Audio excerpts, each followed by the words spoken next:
आज हम बात करेंगे एस्टिमेशन एंड राउंडिंग के ऊपर, यानी हम नंबर्स को किस तरह से एस्टिमेट करते हैं और किस तरह से राउंड करते हैं। ठीक है, देखें एस्टिमेशंस बेसिकली इसको आम फहम अंदाज में बोलते हैं अंदाजे। ठीक है, अंदाजे हम किस तरह से लगाते हैं, और अंदाजे लगाने के लिए हमें उन नंबर्स को, उन डिजिट्स को या राउंड अप करना पड़ता है या राउंड डाउन करना पड़ता है जिनके नज़दीक वो, जिनके वो नियरेस्ट होंगे।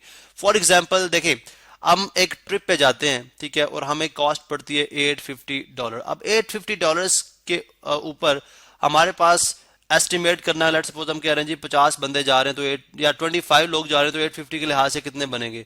अब हम, बिकॉज हमारे पास कैलकुलेटर नहीं है, हम राइट एट द स्पॉट वो कैलकुलेशन नहीं कर सकते। हम कहते हैं जी चले जी, चूंकि ये 1000 के ज्यादा नजदीक है, ठीक है, 1000 के ज्यादा नजदीक है, तो इसको राउंड अप कर लें। क्या कर लें? राउंड अप कर लें $1000 के। चूंकि ये $500 से, अगर आप देखें, मतलब 500 से 1000 तक का डिस्टेंस देखते हैं, ये 500 है, ठीक है, ये $1000 हैं, ये $1000 हैं, ये $500 हैं, तो ये समवट लाइक यहाँ तक बनते हैं $750 जो मिडल में आता है।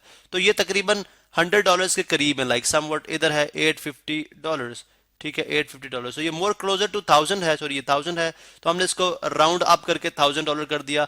अब हमारे लिए 25 लोगों के लिए कैलकुलेट करना, ठीक है, 25 फ्रेंड है, तो हमने देखा जी चले $25,000 जो है वो ऑलमोस्ट हमें पड़ेंगे पर ट्रिप के ऊपर, कहीं पे भी हम जा रहे हैं, लेट्स सपोज। ठीक है, तो इसका मतलब है कि राउंडिंग सम टाइम यानी एस्टिमेट करने से हमें क्या फायदा हुआ कि हमने डिसीजंस लेने में आसानी होगी। अब मैं बहुत आसानी के साथ डिसीजन ले सकता हूं कि मुझे उस ट्रिप पे जाना चाहिए या हमें वो ट्रिप कितना कॉस्टली पड़ेगा।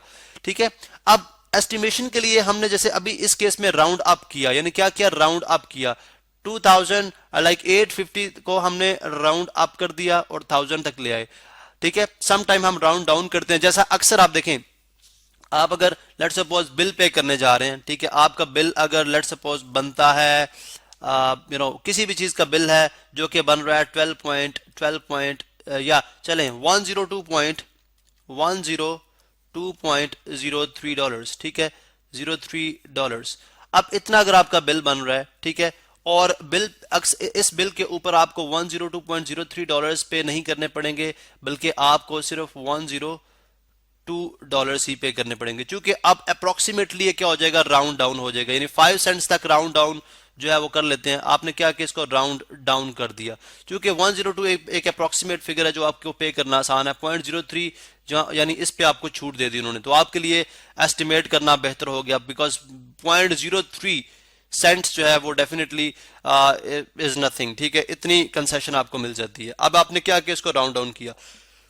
तो या इसी तरह अगर आप किसी कार पार्किंग पे जाते हैं और अपनी गाड़ी को पार्क करते हैं, और लेट्स सपोज वो 1 आवर के, चलें अगर हम पाकिस्तानी करेंसी के अंदर भी बात कर लें थोड़ी, कि अगर वो 1 आवर के अंदर 1 आवर के अंदर जो 1 आवर के या 30 मिनट्स के, चलें अगर वो 30 मिनट्स के हम सच चार्ज करते हैं ₹5, ठीक है, ₹5 अगर हमसे चार्ज करते हैं, और अगर हमने गाड़ी अपनी पार्क की है लेट्स सपोज सम 1 आवर और 50 मिनट्स, 1 आवर और 50 मिनट्स, तो डेफिनेटली ये भी क्या हो जाएगा? 50 मिनट्स। ये भी क्या कर देंगे? इसको राउंड अप कर देंगे। क्या कर देंगे? राउंड अप कर देंगे, जिसपे आपको ऑलमोस्ट जो है ₹20 पे करने पड़ेंगे। कितने रुपीस? 20 पे करने पड़ेंगे, क्योंकि देखें 1 आवर के 10 और फिर 30 के 15 और 20 मिनट्स के, because it's more closer to 2 hours, यानी 2 आवर्स के ज्यादा क्लोज है, तो इसको उन्होंने राउंड अप करके क्या कर दिया? अप्रोक्सीमेटली आप ₹20 पे करके आगे, यानी वहां पे आप जो है वो पॉइंट्स के लिए वहां पे लड़ेंगे नहीं, वो आपके लिए बेहतर है, यानी ₹2 या ₹1 से कोई फर्क नहीं पड़ेगा। तो इस तरह से एस्टिमेशन और राउंडिंग हमारी लाइफ में बहुत इंपॉर्टेंट होती है। ठीक है, अब थोड़ा सा इसको देखते हैं कि प्रैक्टिकली कुछ, यानी जो हमारे पास न्यूमेरिकल टाइप चीजें हैं उनको हम किस तरह से सॉल्व करते हैं। देखें, हमारे पास अगर लेट से अगर हमारे पास हमने एक cost of books find out करनी है, लेट सपोज हमें ये बोला जाता है जी 8 कॉपीज की आप कॉस्ट फाइंड आउट करें, और एक जो कॉपी है उसकी कॉस्ट है $10.49, इतनी कॉस्ट है, और आप 8 कॉपीज की कॉस्ट फाइंड आउट करें। ठीक है, अब देखें हमारे लिए इसको अगर 10.49 को अगर हम देखते हैं, ठीक है, तो एस्टिमेशन को हम इसको एस्टिमेट करते हैं। ठीक है, अगर आप सिर्फ देखें ये हमारे पास है, अगर हम this is unit, this is 10 और दिस इज 10th प्लेस है, ठीक है, 10th है, दिस इज 100th है, ठीक है, 100th है, यानी आप यूँ समझें कि बेसिकली आपके पास 49 सेंट्स हैं, और अगर हम इनको ऑलमोस्ट 50 सेंट्स के करीब लेके जाएं तो 10.50 $10.50 और 10.50 लाइक $50 जो है, इसको अगर हम 8 से मल्टीप्लाई करें तो ये ऑलमोस्ट हमारे पास बनता है $84।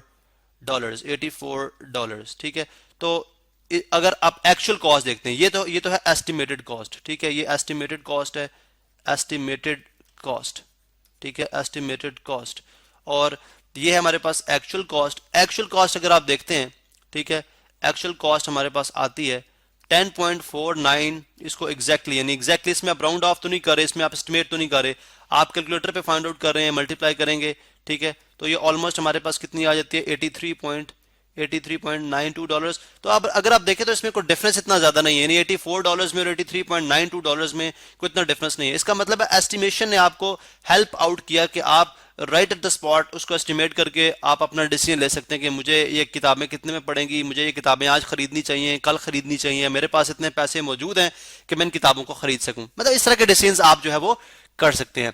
या अगर लेके देखें यहाँ पे एक और तरीका भी हो सकता है कि आप मेंटली भी इसको कर सकते हैं। मतलब मेंटली थोड़ा सा ये कि 8.50 अगर आप इसको नियरेस्ट होल नंबर डॉलर पे लेके आते हैं, मतलब $10 सेंट्स वाला चक्कर आप खत्म कर दें। ठीक है, तो 10.49 जो डॉलर्स हैं, लाइक ये $10.49 हैं, ये अगर आप देखें तो $11 से दूर है, यानी 101 सेंट्स के डिफरेंस में है। ठीक है, और $10 के नजदीक है, तो इसको मैं सिंपली राउंड ऑफ करके यानी राउंड डाउन कर दूंगा $10.10। अगर मेंटल करना चाह रहा हूं, यहां पे फिर आपको स्लाइटली कैलकुलेशन करनी पड़ सकती है, लेकिन मेंटली आपने फौरन इंस्टेंटली कर लिया। $10 टाइम्स 8 तो कितने पड़ रहे हैं आपको, $80।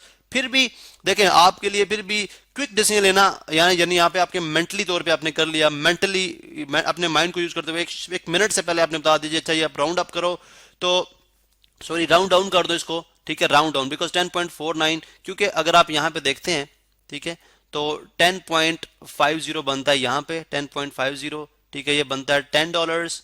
ठीक है, और ये बनता है $11। तो ये चूंकि अगर डॉलर हम पहले लिखते हैं, ठीक है, डॉलर साइन, ये $11 हैं, तो इसका मतलब है कि अगर ये जो प्राइस है वो समवॉट इधर लाइक कर रही है। ठीक है, $10.49। ठीक है, यानी $10.49, तो इट्स मोर क्लोजर टू 10, तो इसलिए आपने इसको राउंड डाउन करके मेंटली तौर पे कर लिया। 10 टाइम 8 इज $80। तो आप मुझे आज किताबें ले लेनी चाहिए, मेरे पास इतने पैसे मौजूद हैं, या मैं कल पैसे अरेंज करके ये बुक्स लूंगा। तो बेसिकली ये आपकी एस्टिमेशन है और राउंडिंग है। ठीक है, जो कि आपको काफी हेल्प आउट करती है अपनी रूटीन में रह के प्रॉब्लम को सॉल्व करने के लिए। कुछ मैथमेटिकल हमारे पास प्रॉब्लम्स हैं यहाँ पे, उनको भी हम इसी प्रिंसिपल के तहत सॉल्व करते हैं। ठीक है, जैसे कि अगर आप देखें मेरे पास है 3902 डिवाइडेड बाय 2323839, ये अप्रोक्सीमेटली 3902 है। ठीक है, और ये 23,839 है। ठीक है, 23,839।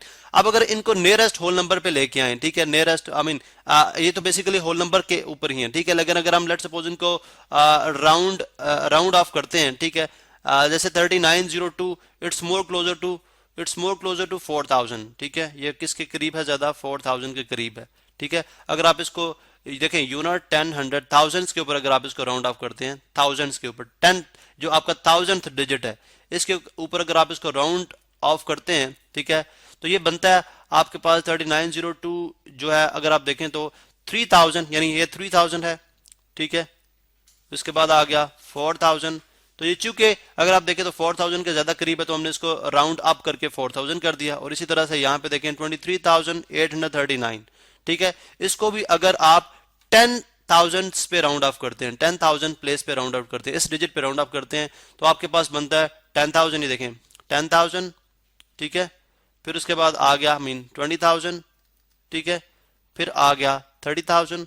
तो अगर आप ये देखें तो ये 10,000 20,000 23,839 है, तो ये 30,000 से दूर है, 20,000 के नजदीक है, तो इसको मैंने राउंड डाउन करके 20,000 कर लिया। अब मैं इसको सॉल्व करता हूं, तो मेरे पास ये 30 से जाते हैं 4/20 इज 1/5, जो कि अप्रोक्सीमेटली बनता है मेरे पास 0.2। तो ये मेरे पास एक बेस्ट आंसर हो सकता है जिससे मैं कोई भी डिसीजन जो है वो लेना चाहूं तो ले सकता हूं। तो ये है जी बेसिकली हमारे पास इन सिंपल टर्म्स के अंदर ही हमारे पास एस्टिमेशन एंड राउंडिंग।